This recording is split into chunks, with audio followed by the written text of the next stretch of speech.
Hello students, प्यारे बच्चों। आज फिर से मैं एक नया लेक्चर लेके आया हूँ आज की इस वीडियो में। और आज की इस वीडियो में हम लोग पढ़ेंगे सेकंड चैप्टर का एक इम्पॉर्टेंट यूनिट्स एंड मेजरमेंट, जिस चैप्टर का नाम है यूनिट एंड मेजरमेंट। आप इस चैप्टर में एनसीईआरटी में पूरा एक कंप्लीट यूनिट, मेजरमेंट, डायमेंशन और एरर एनालिसिस कंप्लीट कर दिया है। लेकिन बच्चों, आज मैं इस वीडियो के माध्यम से यूनिट एंड मेजरमेंट को बिल्कुल सेपरेटली पढ़ाऊंगा और इसके जो क्वेश्चंस जेईई मेंस और नीट में आते हैं बच्चों, उस टाइप के क्वेश्चन भी मैं सॉल्व कराऊंगा आप लोग को। और आप लोग को एक एक पॉइंट्स को देखना है, बी केयरफुली, और पेन कॉपी निकाल करके इसको नोट्स करें, बढ़िया से नोट्स बनाएं अच्छे से, और साथ ही साथ इसको समझें क्या होती है यूनिट और क्या होता है मेजरमेंट। तो स्टार्ट करें। My name is Shailendra Dwivedi और I teach physics on this channel. तो सबसे पहले बच्चों मैं डिस्कस करूंगा यूनिट के बारे में और मेजरमेंट के बारे में। What is units, what is measurement. तो बच्चों, मेजरमेंट जानने से पहले ये जानेंगे मेजरमेंट होता क्या है। ये किसका मेजरमेंट होता है, किसका करेंगे मेजरमेंट। मेजरमेंट का मतलब बच्चों होता है मेजर करना, कोई चीज को मापना, है ना। अब किसका मेजरमेंट होता है बच्चों, तो मेजरमेंट सबसे दिमाग में थी किसका करें मेजरमेंट। तो ये किसी न किसी क्वांटिटी का मेजरमेंट होता है बच्चों, किसी न किसी क्वांटिटी का मेजरमेंट होता है। तो किसका मेजरमेंट होता है, कौन सी क्वांटिटी का।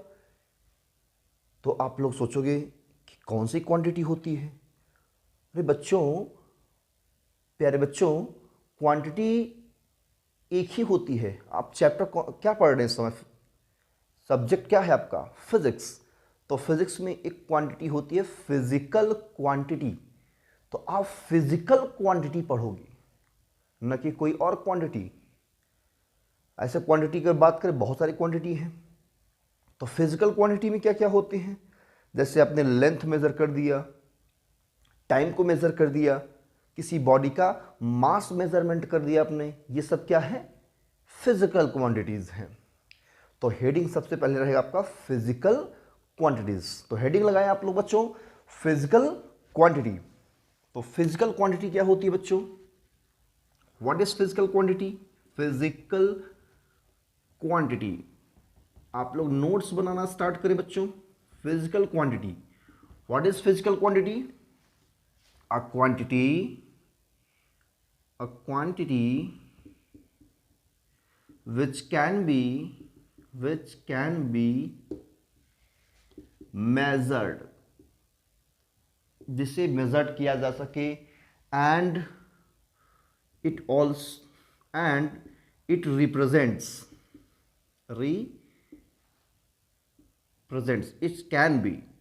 it can be represent, उसे हम लोग फिजिकल क्वांटिटी कहते हैं। जैसे एग्जाम्पल तौर पे लेते हैं बच्चों, एग्जाम्पल में लेंथ हो गया, मास हो गया, टाइम हो गया, फोर्स हो गया और स्पीड हो गई। बच्चों ये सब क्या है, ये सब फिजिकल क्वांटिटीज हैं, दे आर फिजिकल क्वांटिटीज। अच्छा, किस क्वांटिटी को मेजर नहीं कर सकते, जैसे सैडनेस, हैप्पीनेस। कोई इंसान बहुत ज़्यादा दुखी है, तो उसको क्या मेजर कर सकते हो, उसको मेजर नहीं कर सकते, मेजर नहीं कर सकते। तो जिसे मेजर ना कर सके वो सब क्या है, फिजिकल, वो सब अनदर क्वांटिटी है। और जो मेजर होता है, जिसे रिप्रेजेंट कर सके, वो सब क्या है, वो सब फिजिकल क्वांटिटी है।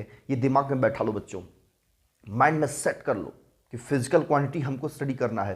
तो ये चैप्टर है unit and measurement, unit and measurement. इसमें हम टोटली मेजरमेंट क्या होता है, किसका मेजरमेंट करना चाहिए, इसकी यूनिट्स क्या हैं, क्या क्या किस तरीके से हम इसको मेजर कर सकते हैं, कितने सिस्टम में बात कर सकते हैं, ये सारी बातें आज के इस लेक्चर में डिस्कस मैं करूंगा। और इसका जो सेकंड लेक्चर होगा उसमें हम कुछ क्वेश्चंस टाइप की कुछ और डिफाइन करेंगे डेफिनेशंस को, और जो भी आप लोग वैल्यू जिसे कैलकुलेट करते हो वो सब कैलकुलेट नहीं कर पाते हैं। कुछ क्वेश्चंस बच्चे यूनिट एंड मेजरमेंट को समझने में प्रॉब्लम होती है, कुछ क्वेश्चंस को सॉल्व करने में, वो सारी बातें आज नेक्स्ट लेक्चर में डिस्कस करेंगे। लेकिन आज यहाँ पर टोटली बेसिक पॉइंट पर हम डिस्कस करेंगे, जैसे फिजिकल क्वांटिटी क्या हो गई, क्या मेजर नहीं कर सकते, बट नोट कर लीजिए बच्चों इसको, sadness, happiness can not be measure, can not be measure. तो मैं कह सकता हूं they are not physical quantities, ये फिजिकल क्वांटिटीज नहीं है बच्चों। ओके, तो यहां तक नोट करें। अब जो बच्चों हमको पढ़ना है, इसका मेजरमेंट कैसे होना चाहिए। किसी भी फिजिकल क्वांटिटी का बात आती है, मेजरमेंट कैसे किया जाना चाहिए। तो मेजरमेंट करना जरूरी है बच्चों। तो मेजरमेंट करने के लिए मेजरमेंट करने के लिए टू टर्म्स वेरी इंपॉर्टेंट है यहां पे। There are two terms. पहला होता है बच्चों यूनिट, और सेकंड होता है न्यूमेरिकल वैल्यू। न्यूमेरिकल वैल्यू, दो टर्म्स इंपॉर्टेंट है किसी भी फिजिकल क्वांटिटी का मेजरमेंट करने के लिए। दो टर्म्स इंपॉर्टेंट है किसी भी फिजिकल क्वांटिटी को मेजर करने के लिए, यूनिट्स एंड न्यूमेरिकल वैल्यू, या न्यूमेरिकल वैल्यू पहले कह दीजिए, यूनिट बाद में कर दीजिए। तो ये आपने नोट कर लिया बच्चों। वीडियो को पॉज करें, इसको नोट करें, और नोट करने के बाद मैं डिस्कस करता हूं यूनिट और न्यूमेरिकल वैल्यू क्या होती है। ठीक है बच्चों। तो फिजिकल क्वांटिटी क्या है, a quantity which can be measured and it can be represent, they are called physical quantity. और जिसको हम लोग रिप्रेजेंट ना कर सकें और जिसे हम मेजर ना कर सकें। जैसे सैडनेस को मेजर कर सकता है क्या, कि कोई भी सैडनेस को मेजर नहीं कर सकता। कोई बच्चा हैप्पीनेस को बहुत ज़्यादा मेजर नहीं कर सकता, कैसे मेजर करेगा भाई, ये फिजिकल क्वांटिटी नहीं है। तो मैं कह सकता हूं they are not physical quantity. तो ये वीडियो को पॉज करके इसको नोट करें, नोट कर लीजिए। अब मैं इसको इरेज करता हूं बच्चों।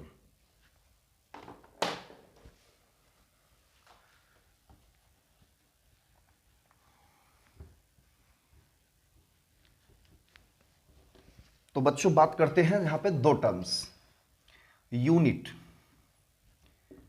यूनिट को बच्चों हम जनरली यू से नोट करते हैं, और न्यूमेरिकल वैल्यू, न्यूमेरिकल वैल्यू को स्मॉल एन से रिप्रेजेंट किया जाता है। न्यूमेरिकल वैल्यू को स्मॉल एन से, और न्यूमेरिकल वैल्यू को न्यूमेरिकल वैल्यू एन से और यूनिट को यू से। ठीक है, ये तो हो गया इसका रिप्रेजेंटेशन। अब बात करते हैं बच्चों कि क्या होता है यूनिट और क्या होता है न्यूमेरिकल वैल्यू। तो इसके लिए हम एक एग्जांपल लेंगे बच्चों, छोटा सा एग्जांपल। सपोज दैट किसी रूम की लेंथ 25 मीटर है। लेंथ एग्जांपल के तौर पे बच्चों समझने के लिए, लेंथ ऑफ अ रूम कितना है, 25 सेंटीमीटर।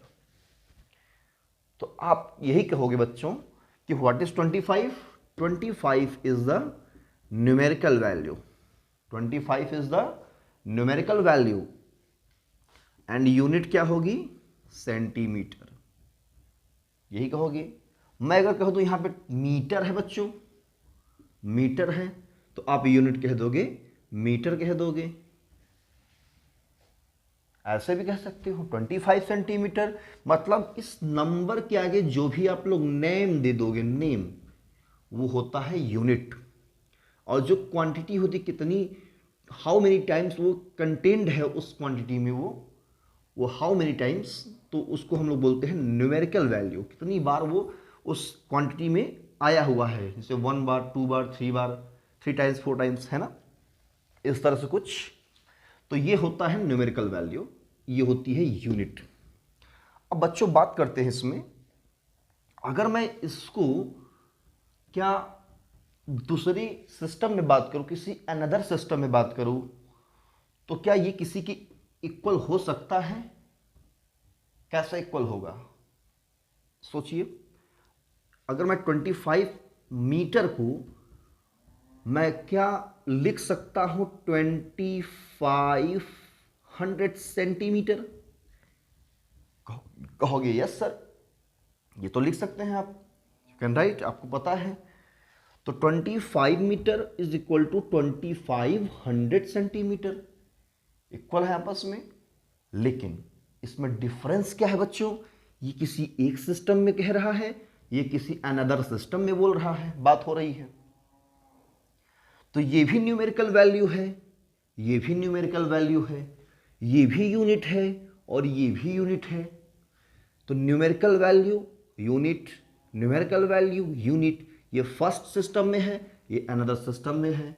तो इस फर्स्ट सिस्टम को हम N1 कह देंगे, इसको U1 कह देंगे, इसको N2 कह दें, इसको U2 कह दें। तो इनका जो प्रोडक्ट दिखाई पड़ रहा है ये क्या है? N1 into U1 equal to N2 into U2। एक रिलेशन बन गया। इसका यूज आप लोग जब किसी एक सिस्टम को अनदर सिस्टम में कन्वर्ट करना चाहेंगे तो वहां पे इस तरह से कॉन्सेप्ट आप अप्लाई करके कन्वर्ट कर सकते हैं। आगे इसका यूज डायमेंशन में बच्चों होगा, और डायमेंशन में बहुत बेहतरीन तरीके से इसको हम लोग यूज करेंगे एक सिस्टम की यूनिट को अनदर सिस्टम में कन्वर्ट करने के लिए। क्लियर है बच्चों? तो ये पॉइंट आप भी नोट करेंगे, और इसको मैं देख के कंक्लूजन निकाल सकता हूं। इट इंप्लाइज दैट कि n into u is equal to constant, मतलब इन दोनों का प्रोडक्ट जो है एक कांस्टेंट होता है, इन दोनों का प्रोडक्ट जो है कांस्टेंट मिलेगा। तो यहां से अगर हम n की वैल्यू कैलकुलेट करें तो constant upon u, it implies that बच्चों n proportional to 1 by u, n proportional to 1 by u। इसका मतलब क्या है कि न्यूमेरिकल वैल्यू ऑलवेज यूनिट की क्या होगा? इनवर्सली प्रोपोर्शनल होगा। न्यूमेरिकल वैल्यू यूनिट की इनवर्सली प्रोपोर्शनल होता है। मतलब अगर यूनिट छोटा होगा तो न्यूमेरिकल वैल्यू बड़ा होगा, और ये जब बड़ा होगा तो ये छोटा होगा। आपके सामने एग्जांपल है, न्यूमेरिकल वैल्यू छोटा है, यूनिट मीटर सेंटीमीटर से बड़ा है। ध्यान समझना, न्यूमेरिकल वैल्यू 25 छोटा है, स्मॉल है, n छोटा है, तो यूनिट मीटर सेंटीमीटर से बड़ा होता है, सबको पता है। यहां न्यूमेरिकल वैल्यू 2500 है, ये बड़ा है, ये बड़ा है, तो सेंटीमीटर यूनिट छोटा है इसके कंपेयर में। तो n proportional to 1 by u, ये है न्यूमेरिकल वैल्यू और यूनिट में relationship. Numerical value inversely proportional to 1 by unit, मतलब यूनिट छोटा होगा तो न्यूमेरिकल बड़ा होगा, न्यूमेरिकल वैल्यू बड़ी होगी, और यूनिट अगर बड़ा है तो न्यूमेरिकल वैल्यू छोटा होगा। क्लियर है बात नहीं? तो ये भी पॉइंट आप लोग अपने नोट में नोट्स करेंगे, नोट्स में ही नोट कर ले इसको अच्छे से क्लियर तरीके से, और बढ़िया सा यूनिट एंड मेजरमेंट का नोट्स बनाइए। इसका ये फर्स्ट लेक्चर है, इसका सेकेंड लेक्चर भी आएगा, थर्ड लेक्चर भी आएगा। इसको 2 से 3 वीडियो में मैं कंप्लीट करूंगा, एकदम सारे क्वेश्चन क्लियर करते हुए। आगे जो भी कॉम्पिटिटिव लेवल के हैं, जो भी बोर्ड लेवल के आपके क्वेश्चन आएंगे, सारे क्वेश्चंस मैं डिस्कस करूंगा 2 से 3 वीडियो में। ठीक है बच्चों, तो यहां तक नोट करें इसको। तो बच्चों अब हम लोग पढ़ेंगे टाइप्स ऑफ फिजिकल क्वांटिटी के बारे में। टाइप्स ऑफ फिजिकल क्वांटिटी, तो इसको मैं इरेज कर रहा हूं बच्चों। टाइप्स ऑफ फिजिकल क्वांटिटी बहुत इंपॉर्टेंट है बच्चों, बेसिक बातें इसमें हम लोग डिस्कस करेंगे। टाइप्स ऑफ, हेडिंग लगाएं, टाइप्स ऑफ फिजिकल क्वांटिटी। तो बच्चों फिजिकल क्वांटिटी जो है 3 कैटेगराइज में डिवाइड किया गया है। कितने? 3 टाइप्स के फिजिकल क्वांटिटी डिवाइड किए गए हैं बच्चों। एक होता है रेशियो क्वांटिटी, रेशियो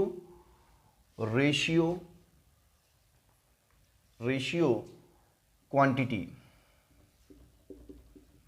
दूसरा बच्चों स्केलर क्वांटिटी,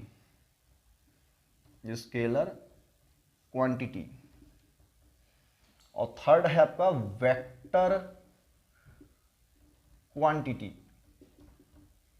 ये 3 टाइप्स का बच्चों आपका 3 टाइप्स का क्या है?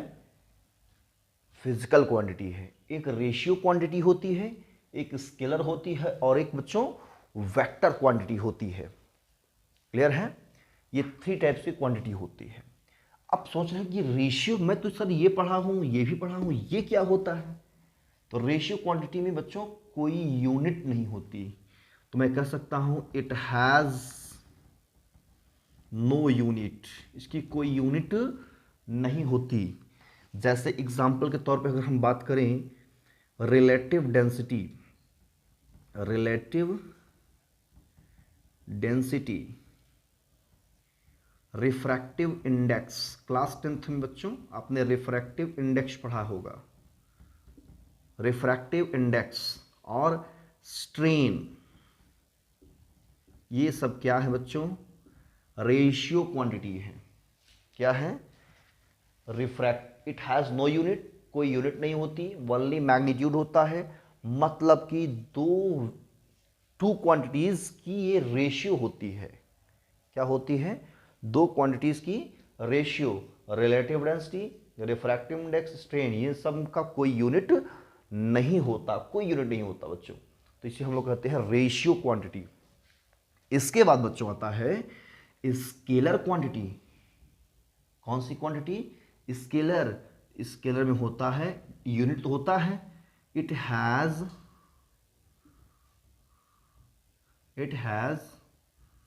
नो डायरेक्शन, इसके पास डायरेक्शन नहीं होता बच्चों।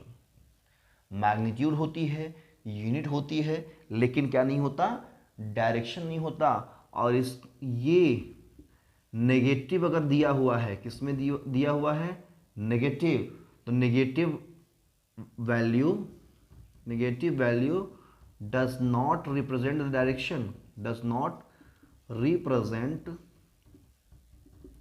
डायरेक्शन,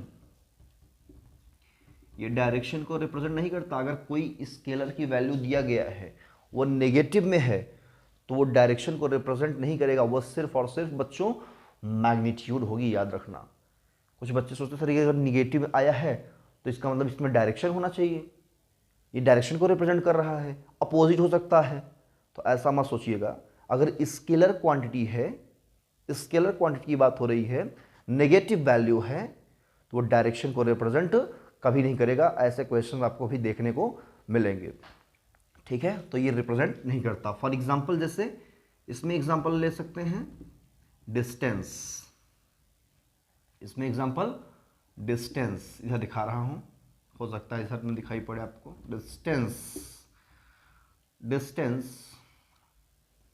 इधर ले लेता हूं, स्पीड, डिस्टेंस हो गया, स्पीड हो गया, और मास हो गया, है ना, एरिया, वॉल्यूम, कुछ भी आप लोग स्केलर क्वांटिटी नोट कर सकते हो अपने हिसाब से। बहुत सारे स्केलर क्वांटिटी है, वर्क हो गई, पावर हो गई, इलेक्ट्रिक करंट हो गया, सब क्या है? स्केलर क्वांटिटी है बच्चों। क्या है? स्केलर क्वांटिटी है।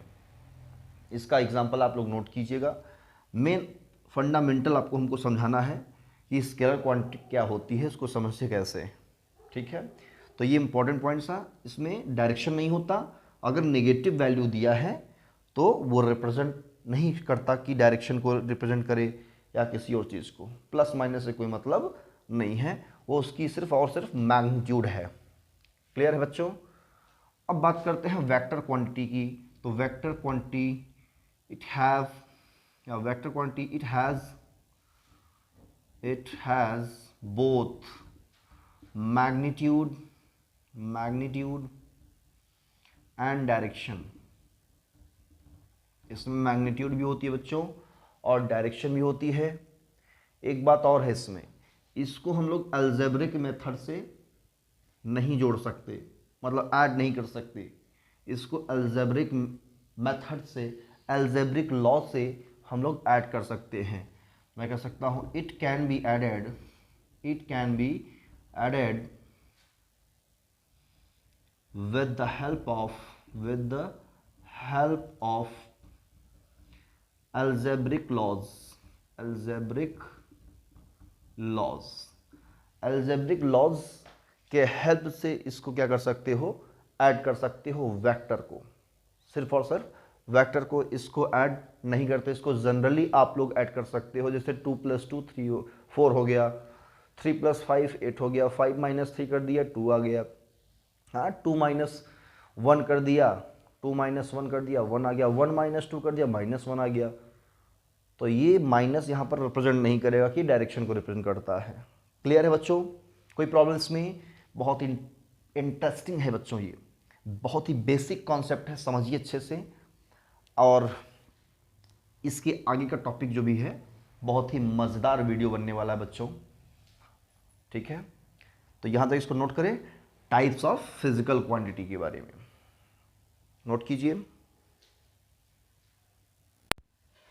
तो बच्चों नोट कर लिया, तो अब मैं इसको इरेज कर रहा हूं और मैं अब डिस्कस करूंगा कुछ अदर क्वांटिटीज के बारे में। जैसे टेंसर क्वांटिटी क्या होती है? टेंसर नाम सुना है? नहीं सुना है? क्या बात है, सुना ही नहीं है सर, सुना ही नहीं है। टेंसर क्या होती है ना? तो tensor quantity, tensor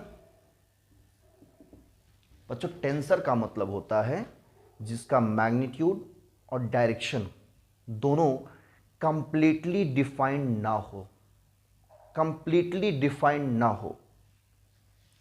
a quantity या मैग्नीट्यूड एंड डायरेक्शन क्या कर सकते हैं? अ क्वांटिटी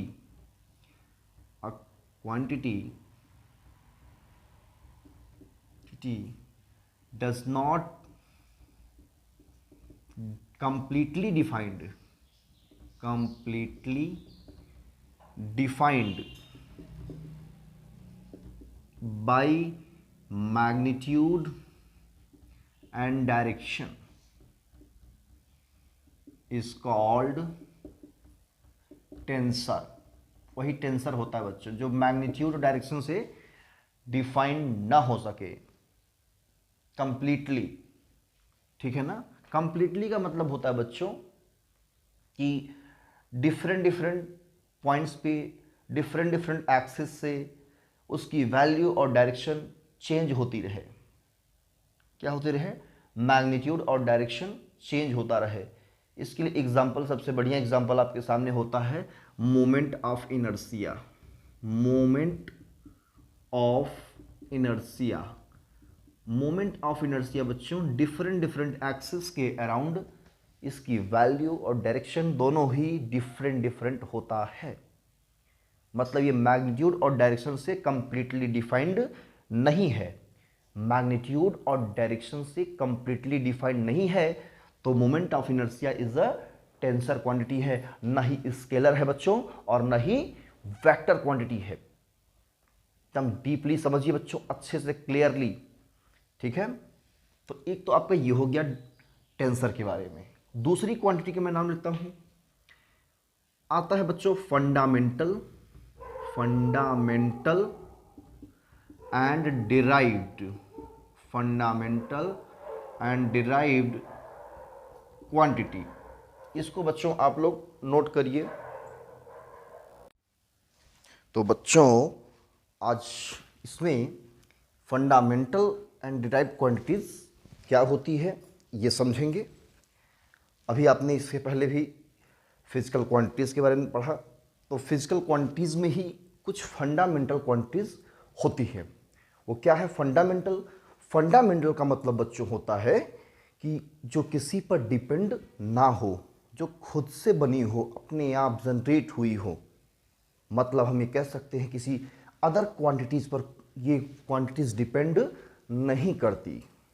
तो बेसिकली जो फंडामेंटल क्वांटिटीज़ होती है बच्चों वो सिर्फ 3 होती हैं। कितनी? 3। लेंथ, मास एंड टाइम, ये 3 ही होती है। सबसे पहले 3 ही, ये जो 3 है, लेंथ, मास, टाइम, यही क्वांटिटीज पहले फंडामेंटल ही थी। बाद में कुछ और क्वांटिटीज को बच्चों इंक्लूड किया गया, जैसे टेम्परेचर। लेंथ, मास, टाइम क्या होता है? टेम्परेचर। टेम्परेचर बच्चों जब थर्मोडायनेमिक्स पढ़ते हैं बच्चों, तो उसमें बेसिक क्वांटिटी के रूप में टेम्परेचर को फंडामेंटल क्वांटिटीज कहा गया। टेम्परेचर के बाद इलेक्ट्रोमैग्नेटिज्म जब पढ़ते हैं बच्चों, तो इलेक्ट्रोमैग्नेटिज्म के लिए एक फंडामेंटल क्वांटिटी चाहिए, तभी तो सारे फार्मूले डिराइव होंगे। तो उसके लिए बेसिक जो क्वांटिटी है, फंडामेंटल क्वांटिटी है इलेक्ट्रिक करंट। इलेक्ट्रिक करंट, इसको फंडामेंटल माना गया है। वैसे 3 था पहले से, लेंथ, मास, टाइम, टेम्परेचर, इलेक्ट्रिक करंट। ऐसे ही ऑप्टिक्स में ल्यूमिनस इंटेंसिटी, किसमें? ऑप्टिक्स में। मतलब जो लाइट से रिलेटेड होता है, लाइट एमिट करती है, कोई भी बॉडी रेडिएट करती है, तो ऑप्टिक्स में फंडामेंटल क्वांटिटी को ल्यूमिनस इंटेंसिटी के रूप में माना गया है। तो एक फंडामेंटल आपका ये बन जाता है। और एक लास्ट होता है केमिकल सब्सटेंसेस के लिए। किसके लिए? केमिकल सब्सटेंसेस के लिए बच्चों एक फंडामेंटल क्वांटिटी होनी चाहिए, जिसको हम लोग कहेंगे अमाउंट ऑफ सब्सटेंस। क्या कहेंगे? Amount of substance. तो amount of substance, amount of substance, यही 7 फंडामेंटल क्वांटिटीज टोटल होती हैं। कितने? 7। लेंथ, मास एंड टाइम, ये 3 था पहले ही बेसिक। और temperature, electric current, luminous intensity और अमाउंट ऑफ सब्सटेंस, इनको भी बाद में इंक्लूड किया गया।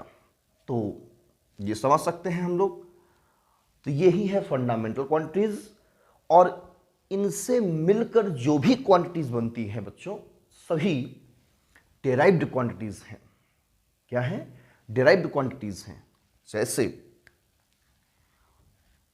डेराइव्ड क्वांटिटीज, डेराइव्ड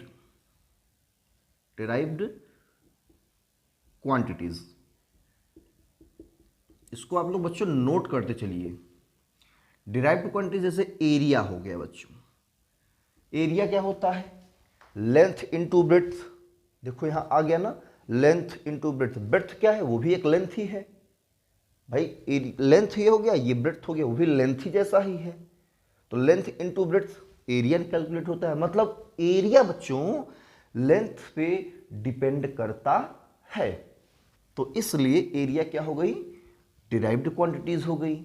ऐसे वॉल्यूम, किसी चीज का वॉल्यूम कैलकुलेट करोगे बच्चों, किसी चीज का वॉल्यूम कैलकुलेट करोगे तो उसमें भी लेंथ, ब्रेड्थ, हाइट, 3 चीजें चाहिए आपको, कम से कम 3 चीजें, 3 टर्म्स।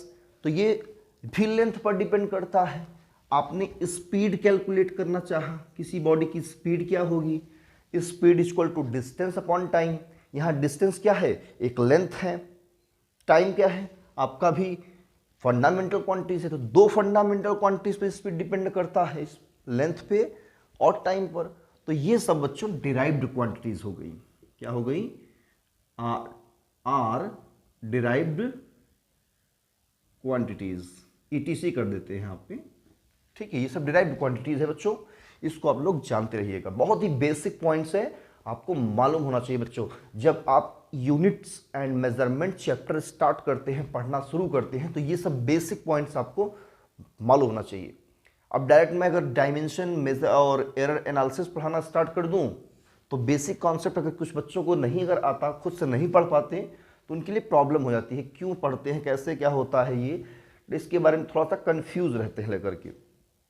ठीक है बच्चों, तो ये आप लोग नोट करेंगे वीडियो को पॉज करके। अब क्या करेंगे हम, इनके यूनिट्स को क्या कहेंगे। कोई अगर पूछे कि इनका अगर यूनिट पूछे, लेंथ का जैसे क्या होगा? मीटर होगा, मास का किलोग्राम, टाइम का, सेकेंड टेम्परेचर का, केल्विन, इलेक्ट्रिक करंट का, एम्पियर, ल्यूमिनेंस इंटेंसिटी का, कैंडेला, अमाउंट ऑफ सब्सटेंस का बच्चों मोल होता है। और इनके यूनिट्स को हम लोग डिराइव्ड यूनिट कहेंगे। अभी तो कैलकुलेट कर सकते हैं, आप लोग आगे चैप्टर पढ़ते रहेंगे धीरे धीरे और सभी के वैल्यूज आप लोग कैलकुलेट करते रहेंगे। बहुत सारे डिराइव्ड यूनिट्स हैं, जितने नए नए फार्मूला दिखेंगे सब क्या है, डिराइव्ड यूनिट्स हैं। तो डिराइव्ड यूनिट तो हम पढ़ते रहेंगे, लेकिन बेसिक क्या है, फंडामेंटल। तो इन्हीं के यूनिट्स को हम लोग क्या कहेंगे, फंडामेंटल यूनिट्स। और एक बात और बच्चों, ये जो यूनिट्स हैं इनकी, वो एसआई सिस्टम में बात होती है। किस सिस्टम में, एसआई सिस्टम में। एसआई एसआई सिस्टम क्या होता है, इंटरनेशनल सिस्टम। मतलब इंटरनेशनल सिस्टम का मतलब ये होता है बच्चों कि एक इंटरनेशनल लेवल पे जो कि सभी लोग उसको हम लोग इंट्रोड्यूस करा सकें, उसके यूनिट्स को सब लोग जान सकें, तो उसे एक इंटरनेशनल सिस्टम कहा जाता है, एसआई सिस्टम। क्लियर है? तो आप लोग इसको नोट करें। और हम इसकी यूनिट को लिखते हुए दो अनदर क्वांटिटी हैं जिसको हम लोग कहते हैं, उनका नाम है कंबाइंड नेम बच्चों, supplementary quantities. To supplementary quantity कौन कौन सी होती है, तो आप लोग पहले इसको नोट करिए। नोट करिए बच्चों, एरेस करते हैं। तो बच्चों बेसिक पॉइंट से पढ़ना चाहिए, इसको बोरिंग फील ना करना कि बहुत ही इंपॉर्टेंट है। तो fundamental units, fundamental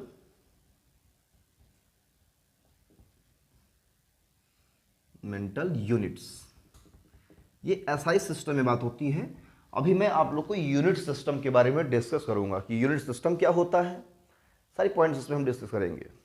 unit system just इसी के बाद, ये पढ़ने के बाद भी जस्ट हम यूनिट सिस्टम बताएंगे और यूनिट सिस्टम बताते हुए चैप्टर को क्लोज करेंगे। फिर नेक्स्ट लेक्चर में हम और बेसिक बढ़ेंगे आगे, बेसिक रहेगा लेकिन इसके आगे बढ़ेंगे, कुछ डेफिनेशंस के बारे में, ऑर्डर ऑफ मैग्नीट्यूड के बारे में, कुछ कैलकुलेशन वगैरह, ये सब देखेंगे। सब बेसिक है बच्चों, ठीक है ना?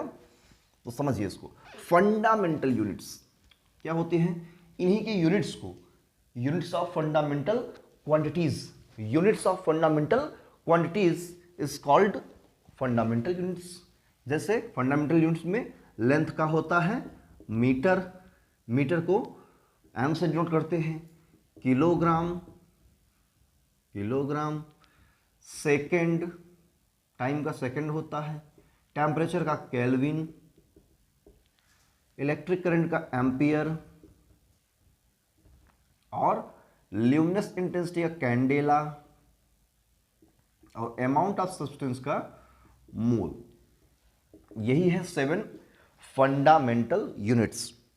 बच्चों नेक्स्ट लेक्चर में हम इन सभी यूनिट्स के डेफिनेशन के बारे में डिस्कस करेंगे कि 1 मीटर कैसे डिफाइन करते हैं। आपके बुक में तो लिखा हुआ है, आप लोग पढ़ सकते हो, इसमें नो डाउट है ना, बट इसको मैं कुछ बच्चे कैसे लर्न करें, कैसे तैयार करें इसको कि मीटर की डिफिनेशन क्या होती है, कैसे बताएं, क्या किलोग्राम की डिफिनेशन क्या होगी। कोई पूछ लिया आपसे कि किलोग्राम की डिफिनेशन क्या होती है, तो बता नहीं पाओगे। तो कम से कम मैं इसको आपको डिफाइन करूंगा, आप लोग इसका नोट्स अपने लैंग्वेज में बनाएंगे और सब पढ़ना है बच्चों। फिजिक्स मतलब ये नहीं कि इसको छोड़ देना है, हमारे काम का नहीं है। कभी कभी मीटर की डिफिनेशन जेईई मेंस में आ जाता है, किसी कंपटीशन दे देता है कि 1 मीटर इज इक्वल टू या इज डिफाइंड एज, ऑप्शन में आपको दिया रहेगा, ठीक है ना बच्चों, या 1 किलोग्राम इज डिफाइंड एज, इस तरह से दिया रहता है। तो डोंट वरी, इसको आप लोग नोट करेंगे। तो फंडामेंटल यूनिट्स हो गए। बात करते हैं supplementary quantities. Supplementary quantities, supplementary quantities क्या होती है बच्चों, दो होते हैं, एक होता है प्लेन एंगल, एक होता है solid angle. Plane angle, solid angle. Plane angle के बच्चों जो यूनिट होती है वो होती है रेडियन, रेडियन। RAD से डिनोट करते हैं। इसका होता है स्टेरेडियन, इसको SR से डिनोट करते हैं। प्लेन एंगल और solid angle, plane angle and solid angle are called supplementary quantities. अब प्लेन एंगल तो जानते हो क्या होता है प्लेन एंगल बच्चों। प्लेन एंगल से कोई मान लो ये एक साइड है, एक साइड ये है, इनके बीच में जो एंगल बनता है बच्चों प्लेन एंगल है। कोई सर्कल है बच्चों, इसके सेंटर पे एक रेडियस ये आपने लाइन ज्वाइन कर दिया, लाइन ज्वाइनिंग, और एक लाइन ज्वाइनिंग आपने ये कर दिया, रेडियस ही है, ये भी रेडियस, ये भी रेडियस, ये आपका आर्क बन जाता है बच्चों, आर्क है ये। तो आर्क जितना सेंटर पर एंगल बना था ये है आपका भी प्लेन एंगल है। और प्लेन एंगल को जनरली बच्चों थीटा से डिनोट करते हैं। किससे डिनोट करते हैं बच्चों? थीटा से। Plane angle is denoted by theta. तो बच्चों इतना भी आप लोग पॉइंट को नोट कर लीजिए। ये भी वीडियो को पॉज करके स्टॉप करके नोट्स बनाते चलें बच्चों। ऐसा नहीं केवल वीडियो ऊपर से देख लिए और फिर नोट्स ना बनाएं।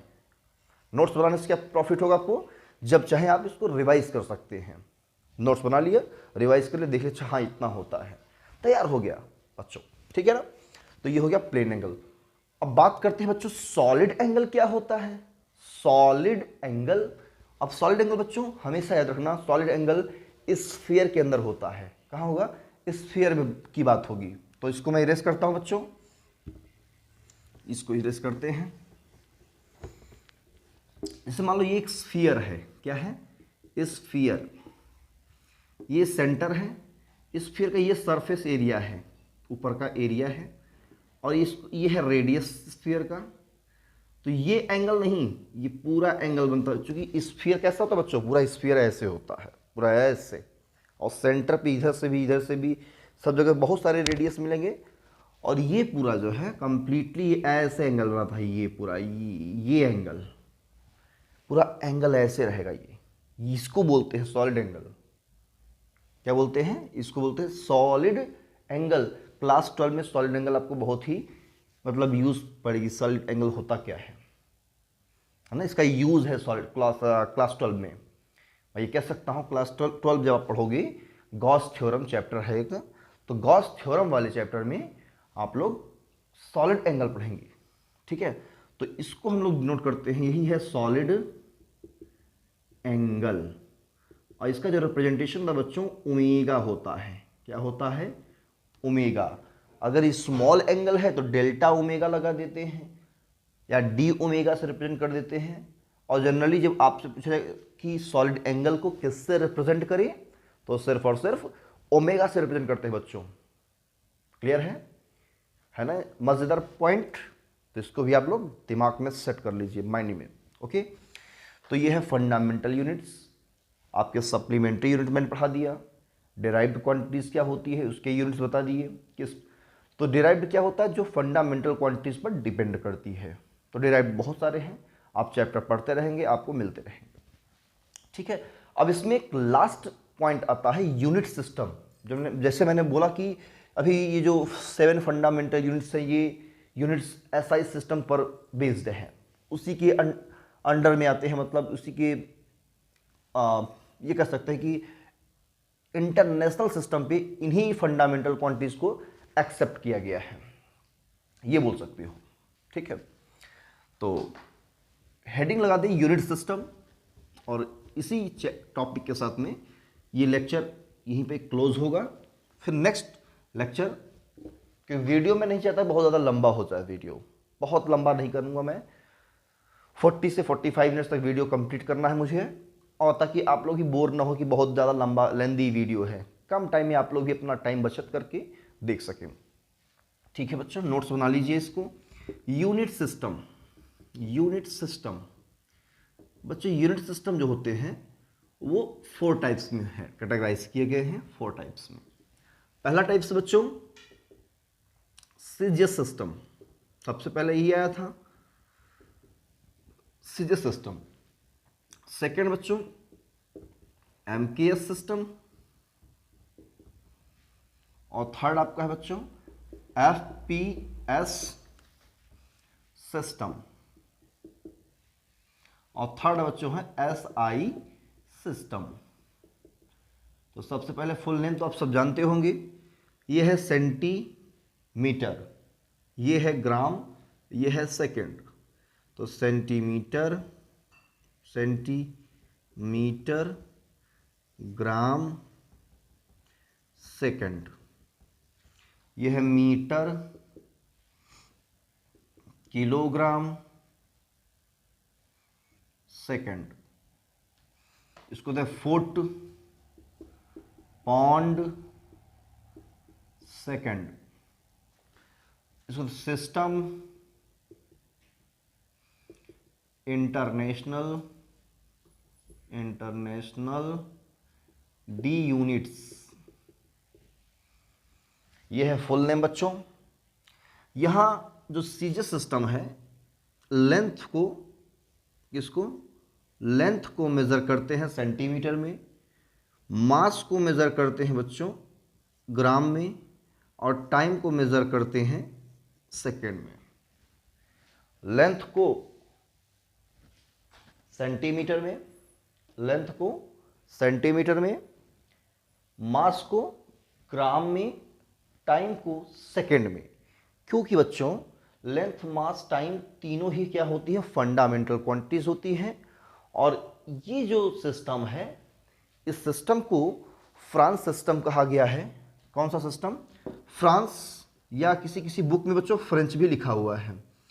तो फ्रांस और फ्रेंच सिस्टम कह सकते हैं इसको, फ्रेंच सिस्टम। ठीक है बच्चों, फ्रांस और फ्रेंच सिस्टम। एमकेएस सिस्टम को मीट्रिक सिस्टम कहते हैं बच्चों। क्या कहते हैं, मीट्रिक सिस्टम। और ये हमारे इंडिया का सिस्टम भी है, हमारे इंडिया का सिस्टम है। हम अपने इंडिया वाले भी मीटर, किलोग्राम, सेकंड में भी मेजर करते हैं, है ना। तो ये इंडिया का भी सिस्टम है, आप लोग जानते रहिएगा।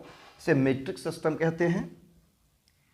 और इसको कहते हैं ब्रिटिश सिस्टम। क्या कहते हैं, ब्रिटिश सिस्टम। और यह है इंटरनेशनल लेवल। ये एक कॉन्फ्रेंस हुई थी बच्चों वेट और मेजर को लेकर के, weight and measure, weight and measure का कॉन्फ्रेंस हुआ था, 11th कॉन्फ्रेंस। कौन सा conference, conference 11th conference in 1960 में 11th कॉन्फ्रेंस 1960 में वेट और मास को लेकर के, वेट और मेजर, ये वेट एंड मेजर, इसको लेकर के कॉन्फ्रेंस हुई थी, जिसमें मीट्रिक सिस्टम को एसआई सिस्टम में एक्सेप्ट किया गया था। मतलब एसआई सिस्टम और एमकेएस सिस्टम दोनों ही एक ही सिस्टम है। मतलब जो एसआई का है लगभग वही है, और मीटर जो हम ये कह सकते हैं कि जो एमकेएस है वही कंप्लीटली रूप से एसआई को हम ले सकते हैं एसआई सिस्टम में, यानी कि एसआई सिस्टम में ही एमकेएस को इंक्लूड किया गया है। ठीक है, तो ये एसआई सिस्टम में भी लेंथ मीटर में, मास को किलोग्राम में, टाइम को सेकंड में मेजर करते हैं।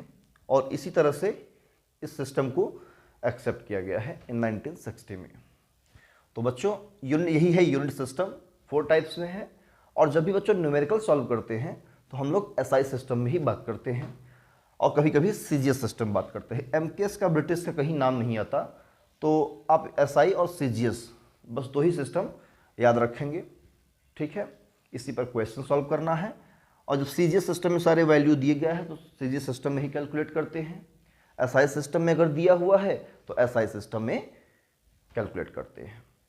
तो आज का चैप्टर या आज का लेक्चर कह सकते हो, चैप्टर तो ही चेंज हो रहा है, चैप्टर तो ही है यूनिट एंड मेजरमेंट। और यूनिट एंड मेजरमेंट का ये फर्स्ट लेक्चर है। नेक्स्ट लेक्चर में हम बेसिक डिफिनीशंस फंडामेंटल के और ऑर्डर ऑफ मैग्नीट्यूड की बात करेंगे। ठीक है, और इसको बात करते हुए एक नया लेक्चर लेके आएंगे नेक्स्ट लेक्चर में। सारे डिस्कस होगा उसी में। तो आज के लेक्चर में सिर्फ इतना ही। अगर आपको ये वीडियो पसंद आया हो तो बच्चों लाइक ज़रूर करना, ठीक है। तो आज के लिए इतना ही। तो thanks for watching, all the best.